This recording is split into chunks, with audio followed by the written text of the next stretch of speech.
नमस्कार दोस्तों, कविता Yadav YouTube channel पर आप सभी का स्वागत है। संपूर्ण हिंदी विषय की तैयारी को आगे बढ़ाते हुए अधिक से अधिक प्रश्नों का अभ्यास करते हुए आज की क्लास के अंतर्गत हम करेंगे हिंदी के important MCQ question with solution के साथ, जो कि पिछली परीक्षाओं में पूछे गए हैं। पीवाईक्यू को उनके विद सॉल्यूशन के साथ करते हुए हिंदी साहित्य संबंधी, भाषा विज्ञान संबंधी या फिर काव्य शास्त्र संबंधी प्रश्न, सभी प्रश्नों को हम करते हुए आगे बढ़ रहे हैं, ताकि परीक्षा में आप इन प्रश्नों के माध्यम से कोई और अन्य तथ्य पूछ लिया जाए, इन प्रश्नों से संबंधित कोई घुमा फिरा कर भी तथ्य परीक्षा में पूछा जाए तो आप आसानी से उनका सही आंसर दे सको। निरंतर अभ्यास ही सफलता का राज है। सफलता का राज क्या है? निरंतर अभ्यास। इसी उद्देश्य के साथ हर रोज हिंदी विषय से संबंधित अधिक से अधिक प्रश्नों का अभ्यास करते हुए हम आगे बढ़ रहे हैं। तो ज़्यादा टाइम वेस्ट न करते हुए शुरुआत कर लेते हैं आज की क्लास की। प्रश्न नंबर 1 से, स्वामी अगरदास का संबंध किस भक्ति शाखा से है? तो स्वामी अगरदास का संबंध जो है निम्नलिखित में से राम भक्ति शाखा से माना जाता है। राम भक्ति परंपरा के रसिक भावना के समावेश का श्रेय अगरदास जी को जाता है। कई बार परीक्षा में पूछा जाता है रसिक संप्रदाय का प्रवर्तन किसने किया? तो स्वामी अगरदास जी ने रसिक संप्रदाय का प्रवर्तन किया। इनके प्रमुख ग्रंथों में शामिल है ध्यान मंजरी, राम भजन मंजरी, उपासना बावनी और पदावली। ये जो है अगरदास जी के प्रमुख ग्रंथ हैं। राम भक्ति शाखा में राम को आधार बनाकर या आधार मानकर काव्य की रचना की जाती है, ये आप सभी को पता है। कृष्ण भक्ति शाखा में कृष्ण को आधार बनाया जाता है, राम भक्ति शाखा में राम को आधार बनाकर जो है काव्य की रचना की जाती है। जो अगरदास जी है वे राम के प्रमुख भक्त माने जाते हैं और उन्होंने जो है इन्होंने अंतानंद के शिष्य कृष्ण पहरी से दीक्षा ग्रहण की। सीधा सीधा ये प्रश्न पूछा जाता है परीक्षा में, अगरदास के गुरु कौन है? तो कृष्णदास पहरी। और कृष्णदास पहरी के गुरु कौन है? तो अनंतानंद दास। और जो है नाभादास जी के गुरु कौन है? नाभादास। तो आंसर होगा हमारा अगरदास जी। अगरदास नाभादास जी के गुरु है और जो है कृष्ण पहरी अगरदास जी के गुरु है और अनंतानंद जो है ये कृष्ण पहरी के गुरु हैं। इस प्रकार से इस शिष्य परंपरा को जो है हमें ध्यान रखते हुए चलना है कि कौन किसका गुरु है, कौन किसका शिष्य है, क्योंकि परीक्षा में गुरु शिष्य संबंधी भी एक प्रश्न अवश्य ही पूछा जाता है। तो बढ़ते हैं आगे। अगला पॉइंट हम देखते हैं, नाभादास तुलसीदास जी के समकालीन राम भक्त कवियों में विशेष स्थान रखते हैं, ये आपको पता ही है। और तुलसीदास जी का संबंध जो है तुलसीदास जी का जो जन्म है वो 1532 ईस्वी माना जाता है, मृत्यु 1623 ईस्वी। तुलसीदास जी के संबंध में हम भक्ति काल को जब हम डिटेल से हमने पढ़ा था, पूरा डिटेल से हम पहले पढ़ चुके हैं, पीछे की क्लास में जा कर के देख सकते हो। और जो है मैराथन क्लास के माध्यम से हम फिर जो है बार बार तथ्यों की वैसे तो रिवीजन करते हुए आगे बढ़ ही रहे हैं, तो फिर कई बार हम रिवीजन करेंगे हर एक पॉइंट को। तो देखते हैं तुलसीदास जी का जो जन्म 1532 ईस्वी। इनकी प्रमुख रचनाएं हैं रामचरितमानस, जो कि अवधी भाषा में लिखा गया इनका महाकाव्य है। 1574 इसका समय है। और विनय पत्रिका ये इनकी जो है ब्रज भाषा में लिखी गई रचना है। 1585 इसका समय है। कृष्ण गीतावली 1571, कवितावली 1612, पार्वती मंगल 1582, जानकी मंगल भी 1582, रामलला ने 1586। 1 मिनट भाई आई। अब देखते हैं नाभादास जी के संबंध में कुछ तथ्य है, तो देख लेते हैं। नाभादास जो है तुलसीदास जी के समकालीन कवि रहे हैं, ये आप सभी को पता है। तुलसीदास के समकालीन राम भक्त कवियों में विशेष स्थान रखते हैं। स्वामी अगरदास के शिष्य नाभादास का विशेष स्थान है, यानी कि जो नाभादास जी हैं उनके गुरु का क्या नाम है? अगरदास। और अगरदास जी के गुरु का क्या नाम है? कृष्ण पहरी, ये आप सभी को पता है। और कृष्ण पहरी के गुरु का क्या नाम है? अंतानंद दास। इस प्रकार से आपको गुरु शिष्य परंपरा को ध्यान रखना है, क्योंकि यहाँ से 1 या 2 प्रश्न तो परीक्षा में अवश्य ही पूछे जाते हैं गुरु शिष्य परंपरा से। तो देख लेते हैं नाभादास जी की कृतियाँ। उनकी जो रचनाएं हैं नाभादास जी की, वे है भक्तमाल, अष्टयाम और राम भक्ति सपोर्ट पद। बढ़ते हैं आगे। भक्तमाल जो कि बार बार परीक्षाओं में पूछी जाती है। 200 कवियों का जीवन वृत्त इसमें दिया गया है। तो बढ़ते हैं आगे, अगला प्रश्न देख लेते हैं। प्रश्न नंबर 2, जायसी ने अपने किस काव्य कीर्ति में कयामत का वर्णन किया है। तो जायसी द्वारा जो है आखिरी कलाम में जो है कयामत का वर्णन किया गया है। तो आखिरी कलाम रचना जायसी द्वारा जो है कयामत का वर्णन इसमें किया गया है और हज़रत मोहम्मद की महत्व को प्रतिपादित किया है। मलिक मोहम्मद जायसी जी का जन्म 1446 ईस्वी 1542 में इनकी मृत्यु हो गई थी और भक्ति काल की सूफ़ी काव्य धारा के प्रमुख कवि रही हैं मलिक मोहम्मद जायसी जी। ये सूफ़ी फ़कीर शेख आएगा भाई, क्या आएगा क्या की जगह, तो शेख मोहद्दी के शिष्य थे और जायस नगर में रहते थे। तो कई बार परीक्षा में पूछा जाता है किस कवि का नाम उनके निवास स्थान के आधार पर पड़ा, तो जायस में रहने के कारण मलिक मोहम्मद जायसी जी का नाम जायसी पड़ा। तो ये आपको ध्यान रखना है। आगे बढ़ते हैं। पद्मावत इनकी रचना जायसी जी की, वो रतन सेन पद्मावती नागमती की प्रेम कहानी है। अखरावट रचना में इन्होंने वर्णमाला के अक्षर के ऊपर सिद्धांत प्रतिपादित किया है और कहरनामा इनकी रचना आध्यात्मिक विवाह का वर्णन इसमें मिलता है। इनकी रचना कहानावत में जो है कृष्ण का चरित्र वर्णन देखने को मिलता है। आजकल जो है परीक्षाओं में प्रश्न पूछने का थोड़ा सा पैटर्न जो है बदल चुका है। प्रश्नों को उनके तथ्यों के आधार पर घुमा फिरा कर पूछा जाता है कि किस रचना में किस चीज़ का वर्णन किया गया है या किस समस्या को दर्शाया है। तो ये सभी प्रश्न पूछे जाते हैं। तो आपको हर एक रचनाओं के साथ साथ उसके जो है उनकी कथा वस्तु को भी ध्यान रखते हुए चलना है कि इस रचना के अंतर्गत क्या मिलता है। बढ़ते हैं आगे। प्रश्न नंबर 3, विशिष्टाद्वैतवाद के प्रवर्तक कौन आचार्य रहे हैं? तो विशिष्टाद्वैतवाद के जो प्रवर्तक परोस्तता आचार्य या प्रवर्तक आचार्य हैं वे हमारे रामानुजाचार्य जी रहे हैं।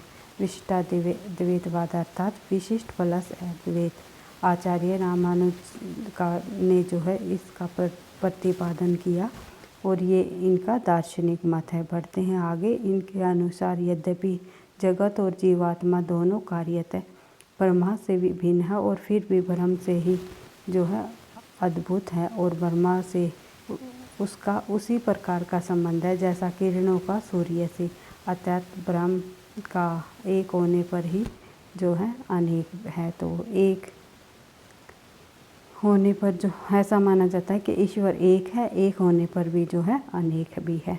इस सिद्धांत में आदि आचार्य मायावाद का खंडन किया है। आदि आचार्य शंकराचार्य ने इसी सिद्धांत में मायावाद का खंडन भी किया है। रामानुजाचार्य ने अपने सिद्धांत में यह स्थापित किया है जगत भी ब्रह्म ने ही बनाया है। तो ये आपको ध्यान रखना है, ये पूछा जा सकता है अपने सिद्धांत में क्या स्थापित किया है, तो जगत ही ब्रह्म ने ही बनाया है। ये जो है रामानुजाचार्य ने अपने सिद्धांत में स्थापित किया है। आगे बढ़ते हैं। अगला प्रश्न हमारा प्रश्न नंबर 4, गौड़ीय संप्रदाय के संस्थापक कौन है? गौड़ीय संप्रदाय के संस्थापक निम्नलिखित में से चैतन्य महाप्रभु है। चैतन्य महाप्रभु वैष्णव धर्म भक्ति योग के परम प्रचारक व भक्ति काल के प्रमुख कवियों में से एक माने जाते हैं।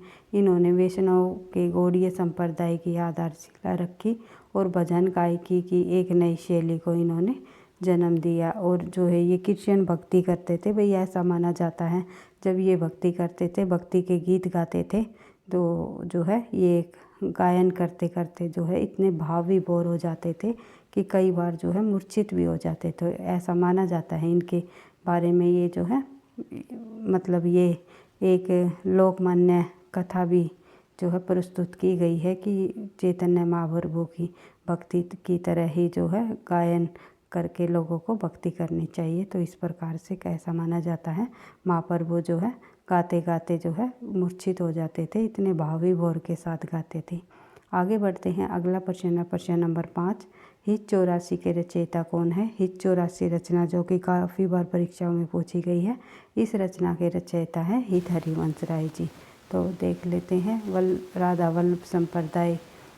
राधा वल्लभ वैष्णव भक्ति संप्रदाय के प्रवर्तक माने जाते हैं हित हरिवंश राय जी, ये आपको पता ही है।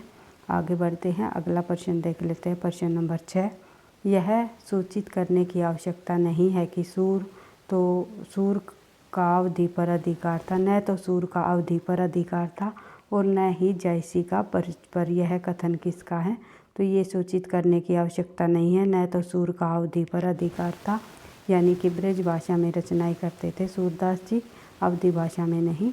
तो ना ही जयसी का जो है ब्रज पर, तो जयसी जो है अवधि भाषा में रचनाएं करते थे, वे ब्रज भाषा में नहीं करते थे। तो इस प्रकार से ये कथन किस विद्वान के द्वारा कहा गया है? तो ये कथन है रामचंद्र शुक्ल जी का। गिरा अरथ जल बिची सम कहिक भिन्न भिन्न बंदो सीताराम पर जिन्हीं परम प्रिय खिन। जो ये पंक्तियाँ है, ये उक्तियाँ हैं, ये किस कवि द्वारा कही गई है? तो ये पंक्तियाँ निम्नलिखित में से तुलसीदास जी की है। ये पंक्तियाँ तुलसीदास जी द्वारा रामचरितमानस से ली गई है। तुलसीदास जी द्वारा रचित रामचरितमानस, जो कि इनका अवधि भाषा का महाकाव्य है, इन पंक्तियों को लिया गया है। तो इन पंक्तियों में बताया गया है जो वाणी और उसके अर्थ तथा जल और जल की लहर के समान अलग अलग है, परंतु वास्तव में अभिन्न है, एक है। उन श्री सीताराम जी के चरणों की मैं वंदना करता हूँ। सीताराम यानी कि सीता के सिया राम की मैं जो है वंदना करता हूँ, जिन्हें दीन दुखी बहुत ही प्रिय हैं। तो भगवान श्री राम के संबंध में कहा है सीताराम। आगे बढ़ते हैं, अगला प्रश्न देखते हैं, प्रश्न नंबर 8। ब्रज भाषा गद्य में लिखी हुई टीकाओं की सूची में कौन सी असंगत है? तो इन टीकाओं में जो है गद्य में लिखी हुई टीकाओं की सूची में कौन सी असंगत है, अर्थात कि जो है किस साहित्यकार की टीका जो है किसके द्वारा ये लिखी गई है, उनमें से कौन सा जोड़ा गलत है, ये पूछा हुआ है। असंगत जोड़ा हमें छांटना है, तो देख लेते हैं। बिहारी सतसई की टीका लिखी है भगवान दीन ने, बिल्कुल सही है। कवि प्रिय की टीका लिखी है हरिचरण दास ने, बिल्कुल सही है। रामचंद्रिका की टीका लिखी है जानकी प्रसाद ने, ये भी बिल्कुल सही है। लेकिन रसिक प्रिय की टीका ईश्वरी प्रसाद जी ने नहीं लिखी है, तो ये आपका हो जाएगा आंसर। राम रसिक प्रिय की जो टीका है ये ईश्वरीय प्रसाद की नहीं है, बल्कि और अन्य एक लेखक हुए सुरीति मिश्र जी। सुरीति मिश्र जी द्वारा लिखी गई रचना है, ये आपको ध्यान रखनी है। तो हिंदी में रसिक प्रिय की सबसे प्राचीन टीका सुरीति मिश्र जी ने लिखी है। और बिहारी सतसई पर लिखी गई प्रमुख टीका जो है, एक सेकंड, बिहारी सतसई पर जो प्रमुख टीकाएँ लिखी गई है वो किन किन लेखकों द्वारा लिखी गई है, किन किन कवियों द्वारा लिखी गई है, ये भी हम देख लेते हैं, रिवाइज कर लेते हैं। क्योंकि बिहारी सतसई पर जो टीकाएँ लिखी गई है वे प्रसिद्ध है और बार बार परीक्षाओं में पूछी जाती है कि अंबिका दास व्यास जी ने मतलब कौन सी टीका लिखी है बिहारी सतसई पर, कृष्णलाल बिहारी कवि ने कौन सी टीका लिखी है।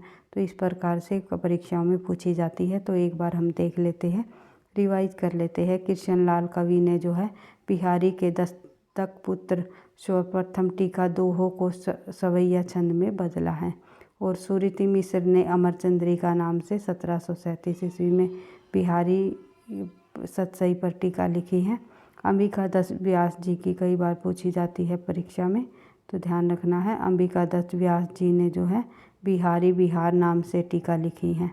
बिहारी बिहार रोला छंद में जो है इसका भावानुवाद किया गया। और जगन्नाथ दास रत्नाकर ने बिहारी रत्नाकर नाम से बिहारी सतसई पर टीका लिखे है। सर्वश्रेष्ठ टीका खड़ी बोली में 713 दोहे इसमें माने जाते हैं और सर्वश्रेष्ठ टीका मानी जाती है ये बिहारी सतसई पर लिखी गई। और परमानंद दास जी द्वारा श्रृंगार सप्तशती टीका लिखी गई। और आनंदी शर्मा ने फिरंगे सतसई नाम से बिहारी सतसई में की टीका लिखी, जो कि फारसी अनुवाद है। और मुंशी देवी प्रसाद प्रीतम ने उर्दू शेरों में भावानुवाद किया बिहारी सतसई का। और पदम सिंह शर्मा ने संजीवनी भाषा नाम से टीका लिखी। और लल्लू लाल ने लाल चंद्रिका नाम से बिहारी सतसई पर टीका लिखी, जो कि इम्पोर्टेंट है, काफ़ी इम्पोर्टेंट है, वेरी कई बार परीक्षाओं में पूछी जाती है। लाल चंद्रिका किसकी रचना है, या लाल चंद्रिका लल्लू लाल जी द्वारा किस पर लिखी गई रचना है, या किसी की टीका है। इस प्रकार परीक्षाओं में किसी भी प्रकार से घुमा फिरा कर प्रश्न पूछा जा सकता है। या फिर ये बताए बिहारी सतसई पर लल्लू लाल जी ने किस नाम से टीका लिखी, तो आपको ध्यान रखना है लाल चंद्रिका नाम से। आगे बढ़ते हैं, प्रश्न नंबर 9 देख लेते हैं। धर्म का परवाक्रम ज्ञान और भक्ति इन 3 धाराओं में चलता है। इन तीनों के सामंजस्य से धर्म अपने पूर्ण सजीव दिशा में रहता है। किसी एक के भी अभाव से यह विकलांग रहता है। ये कथन किसके द्वारा कहा गया है? तो ये पूरा का पूरा कथन निम्नलिखित में से आचार्य रामचंद्र शुक्ल जी का है। आगे बढ़ते हैं, अगला प्रश्न देख लेते हैं। प्रश्न नंबर 10। यद्यपि सुजाति सुलक्षणी सुरबन सरल सुवर्थ, ये भूषण बिनु न बिरचाई कविता वनीता मीत। जो ये पंक्तियाँ है, ये पंक्तियाँ केशवदास जी की हैं। केशवदास जो है अलंकारवादी कवि रहे हैं। आगे बढ़ते हैं, अगला जो प्रश्न देखते हैं, पॉइंट देख लेते हैं। अगला जो महत्वपूर्ण बिंदु है केशवदास जी से संबंधित, ये केशवदास जी की प्रमुख पंक्तियाँ रही है। अलंकार के बारे में कहा गया है कि श्रेष्ठ गुणी होने पर भी कविता और वनीता स्त्री, अर्थात वनीता मतलब स्त्री, आभूषणों यानी कि अलंकारों के बिना शोभा नहीं देते। तो इसी प्रकार से जो है कोई रचना है, यदि उसमें जो है अलंकार नहीं होंगे तो वो जो है काव्य जिस काव्य में जो है अलंकार नहीं है वह जो है शोभा नहीं देते। इस प्रकार से केशवदास जी ने माना है। उन्होंने अलंकार को जो है सर्वश्रेष्ठ बताया है, काव्य में अलंकार को महत्व दिया है। श्रेष्ठ गुणी होने पर भी कविता या वनीता यानी कि स्त्री, जिस प्रकार से जो है स्त्री बिना आभूषणों के शोभा नहीं देती, उसी प्रकार से जो कविता है वो बिना अलंकारों के शोभा नहीं देती। ये कहा है केशवदास जी ने। आगे बढ़ते हैं, केशवदास रचित प्रमाणिक ग्रंथ 9 माने जाते हैं। कौन कौन से? रसिक प्रिया, कवि प्रिया, नक्षिक, छंदमाला, रामचंद्रिका, वीर सिंह देव चरित्र, रतन बावनी, विज्ञान गीता और जहांगीर जस चंद्रिका। ये सभी जो है ग्रंथ केशवदास जी द्वारा लिखे गए हैं। आगे बढ़ते हैं, अगला प्रश्न देख लेते हैं। प्रश्न नंबर 11। अंग दर्पण किस कवि की रचना है? तो अंग दर्पण निम्नलिखित में से रसलीन जी की रचना है। रसलीन द्वारा लिखी गई अंग दर्पण 1937 की रचना है। रस प्रबोध 1737 है, ये 1749 की रचना है। रसलीन ने का जो जन्म है 1689 ईस्वी में हुआ, मृत्यु इनकी 1750 में। उपनाम से विख्यात रीति ग्रंथकार का पूरा नाम जो है सैयद गुलाम नबी है। तो ये रसलीन नाम इनका उपनाम रहा है, रसलीन जी। और रसलीन नाम से ही ये हिंदी साहित्य में प्रसिद्ध हुए हैं। और इनकी प्रसिद्ध रचना है अंग दर्पण, ये आपको ध्यान रखनी है। और जो है रसलीन का पूरा नाम क्या है? सैयद गुलाम नबी रसलीन। आगे बढ़ते हैं, इनके द्वारा लिखी गई ये पंक्ति कई बार परीक्षाओं में पूछी गई है कि अमीय हलाल मत भरे सेत श्याम रतनार जियत मरत झुकी झुकी परत जेही चितवत। एक बार जो ये पंक्तियाँ हैं ये किस कवि द्वारा लिखी गई है? तो ये रसलीन की पंक्तियाँ हैं। अगला प्रश्न देख लेते हैं। प्रश्न नंबर 12। निम्नलिखित में से मैथिली शरण गुप्त की कौन सी रचना नायिका प्रधान नहीं है? तो इनमें से नायिका प्रधान रचना मैथिली शरण गुप्त की कौन सी नहीं है? तो आंसर हो जाएगा हमारा पंचवटी। पंचवटी जो है मैथिली शरण गुप्त की नायिका प्रधान रचना नहीं है। यशोधरा, साकेत और विष्णुप्रिया, ये तीनों की तीनों रचनाएं या नायिका प्रधान रचनाएं रही हैं। मैथिली शरण गुप्त का जन्म 1886 ईस्वी में, मृत्यु 1964 ईस्वी में। हिंदी के प्रसिद्ध कवि माने जाते हैं। मैथिली शरण गुप्त हिंदी साहित्य के इतिहास में खड़ी बोली के प्रथम महत्वपूर्ण कवि रहे हैं। ये भी आपको ध्यान रखना है। मैथिली शरण गुप्त ने साहित्य जगत में दद्दा नाम से संबोधित किया जाता था। तो दद्दा नाम से किस कवि को जाना जाता है? मैथिली शरण गुप्त को। और एक है हमारे दादा कहा जाता है माखनलाल चतुर्वेदी को। ये आपको ध्यान रखना है। दद्दा और दादा में कंफ्यूज नहीं होना है। किस कवि को क्या कहा जाता है, उसके उपनाम या फिर किस कवि को किस नाम से जाना जाता है, इसके संबंध में भी जो है हम एक क्लास को जो है पूरी अच्छे से मैराथन क्लास के माध्यम से करने की कोशिश करेंगे। तो देख लेते हैं। मैथिली शरण गुप्त की कीर्ति भारत भारती 1915 में प्रकाशित हुई। भारत के स्वतंत्र संग्राम के समय काफ़ी प्रभावशाली ये सिद्ध हुई। आगे बढ़ते हैं। मैथिली शरण गुप्त को महात्मा गांधी ने जो है राष्ट्र कवि की पदवी भी दी थी, यानी कि राष्ट्र कवि की पदवी किस से मिली? मैथिली शरण गुप्त को महात्मा गांधी जी से। और जो है मैथिली शरण गुप्त की जयंती 3 अगस्त को हर वर्ष कवि दिवस के रूप में मनाई जाती है। ये आपको ध्यान रखना है, 3 अगस्त के दिन कवि दिवस के रूप में मनाया जाता है मैथिली शरण गुप्त की जयंती को।